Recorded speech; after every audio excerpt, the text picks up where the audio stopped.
जड़ांवाला के दिलखराश वाकया की तो सानिया को 5 दिन गुजर गए और पूरी कौम रंजीदा है। तबाहाल मकानात और गिरजाघरों की मुरम्मत का काम जारी है। दर्जनों मुतासरीन जो हैं वो रिलीफ कैंपों में मौजूद हैं। और अगर बात की जाए मसीही बरादरी से तो उनसे इजहार यकजहती के लिए बहुत सारे सियासी, समाजी और मजहबी शख्सियात का जड़ांवाला में जो है वो आमद का सिलसिला जारी है। और अगर इस वाक़े को थोड़ा सा मैं बताऊं तो जी, ब्लास्फेमी का एक वाक़या कोर्ट हुआ था और अफसोस इस बात पर हुआ कि बजाय कि उस सारे वाक़े की जो है वो इन डिटेल तहकीकात होती, कानूनी रास्ता अपनाया जाता। कुछ जो शरपसंद अनासिर थे उन्होंने कानून हाथ में लिया और फिर उसके बाद ये सारी सूरत हाल बनी।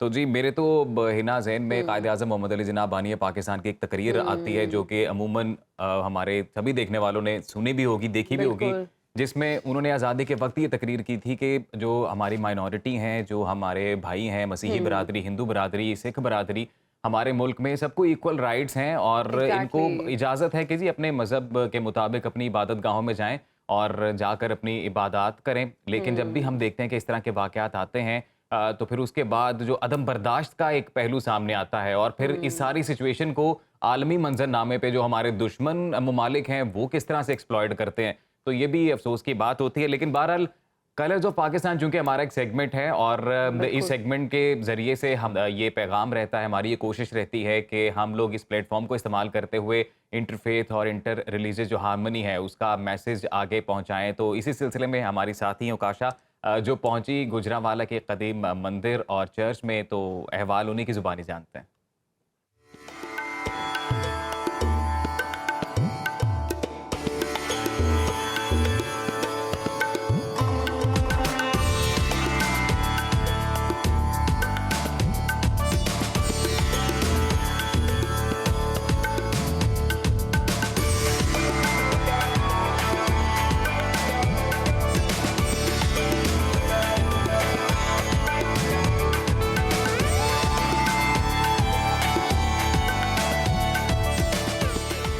हमने देखा कि गुजरांवाला तारीखी शाहकारों से भरपूर है। इस वक्त मैं जिस मंदिर के सामने बैठी हूँ इसके बारे में 2 राय सुनने को मिली। एक तो ये कि इसे इंदिरा गांधी का मंदिर कहा जाता है क्योंकि ये उनके ननियाल का गांव है और इस गांव का नाम है बदो की गोसाइयाँ। और दूसरी राय ये कि ये मंदिर तकरीबन 200 से 250 साल पुराना है। लेकिन असल हकीकत क्या है ये जानेंगे हम हमारे कॉरेस्पॉन्डेंट जिनका नाम है जुबैर भट्टी। लेकिन उससे पहले आइए मैं आपको मंदिर दिखाती हूँ।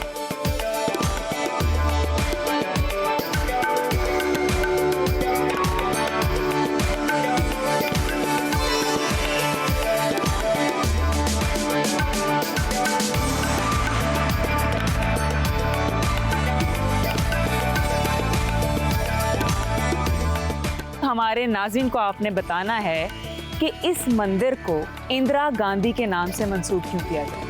ये इंदिरा गांधी के नाम से इस वजह से मंसूब किया जाता है क्योंकि ये इंदिरा गांधी का ननियाल गांव है। तो इंदिरा गांधी अपने बचपन में इसी इलाके में आया करती थी, अपने ननियाल आया करती। जिस तरह बचपन में सारे अपने अपने नानी नाना के घर जाते थे तो इधर आया करती थी। तो जब उसने डिवाइडेशन के बाद एक बड़ा नाम था इंडिया का और बरसगीर में एक बड़ा नाम बना, तो उसकी वजह से हिंदुस्तान की वो पहली खातून वज़ीर आज़म बनी। तो उसकी वजह से फिर वो इस गांव का नाम भी और इस मंदिर का नाम भी उसी की वजह से रख दिया गया था। तो उसके बाद यहाँ पर लोग बड़ी बड़ी दूर से देखने के लिए स्पेशली आते थे। बड़ी बड़ी अहम चीज़ें थी यहाँ पर। लेकिन वो वक्त के साथ साथ जो पाकिस्तान में महकमा औकाफ का जो महकमा बना है उसकी वजह से ये मुकम्मल चीज़ें तबाह होती दिखाई दी हैं। तो ये किसको देखना चाहिए? सबको हम कह के थक गए हैं कि ये तो खजाना है हमारा, इसकी देखभाल कौन करेगा? ये देखभाल करने के लिए हर महकमे को अपनी अपनी जो कारकर्दगी बेहतर करनी चाहिए। ये हमारे लिए और हमारी आने वाली नस्लों के लिए बड़ी अहम चीज़ है। थैंक यू सो मच, आपने टाइम निकाला और हमारे चैनल को टाइम दिया। इंशाल्लाह फिर मुलाकात होगी।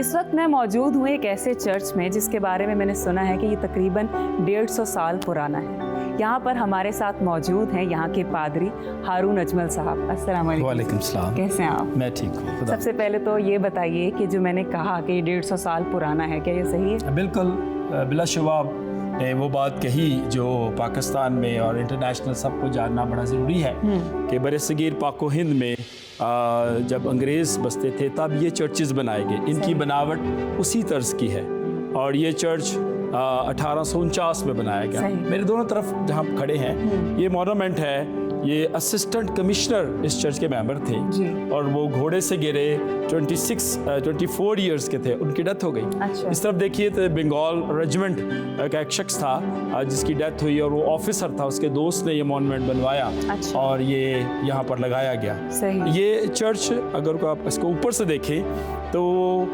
बिल्कुल ये क्रॉस नुमा है जो हमारा निशान है और इस चर्च की बहुत अहमियत है। और सर मुझे ये बताइए कि यहाँ पर सर्व करते हुए आपको कितना अरसा हो गया? मुझे यहाँ पर 7 साल हो गए सर्व करते। ये डायसिस ऑफ सियालकोट की मैनेजमेंट के अंडर है। सही। और मुझे यहाँ पर 7 साल अपनी फैमिली के साथ मैं यहाँ पर रहता हूँ और यहाँ पर वीक में एक दफ़ा इबादत होती है, संडे के रोज़। अच्छा, हारून अजमल साहब, आपसे बात करके और तारीख के बारे में जान के हमें बहुत अच्छा लगा। दोस्तों, यहाँ पर आपको विज़िट करवाने का जो मकसद था, जैसे इससे पहले आपको मंदिर लेके गए, फिर यहाँ पर आए, तो यहाँ पर आपको बताना ये था कि हमारे पाकिस्तान में चाहे वो माइनॉरिटीज़ हैं चाहे वो मेजॉरिटी है, हर एक को खुली आज़ादी है कि वो अपने मज़हब के हिसाब से अपनी शख्सी आज़ादी के साथ ज़िंदगी जी सकता है। और ये हमारा पाकिस्तान ही है जो इतना सपोर्ट करता है। बहुत ही खूबसूरत मैसेज दिया। कंक्लूडिंग रिमार्क्स जो थे ओकाशा गुल के, वो बहुत ही खूबसूरत थे कि हमारा खूबसूरत मुल्क पाकिस्तान ही है जहां आप आज़ादी के साथ, चाहे माइनॉरिटीज़ हैं चाहे मेजॉरिटीज़ हैं, वो अपने रिलीजन को प्रैक्टिस कर सकते हैं। लेकिन ये जो बहुत ही अनफॉर्चुनेट दिल खराश वाक़या जड़ावाला में पेश आया, हम इसकी मजम्मत करते हैं और हम उम्मीद करते हैं कि आने वाले दिनों में ऐसे वाक़यात ना हों और माइनॉरिटीज़ के हकूक़ का बहुत ख्याल रखना चाहिए और हम सबको बुनियादी तौर पर अपने अंदर सब्र पैदा करना चाहिए। बाखबर रहिए हर जगह हर वक्त और अभी सुनो न्यूज़ का यूट्यूब चैनल सब्सक्राइब कीजिए, बेल आइकन पर क्लिक कीजिए और जानिए मुल्की और गैर मुल्की हालात व वाक़यात यकीन के साथ।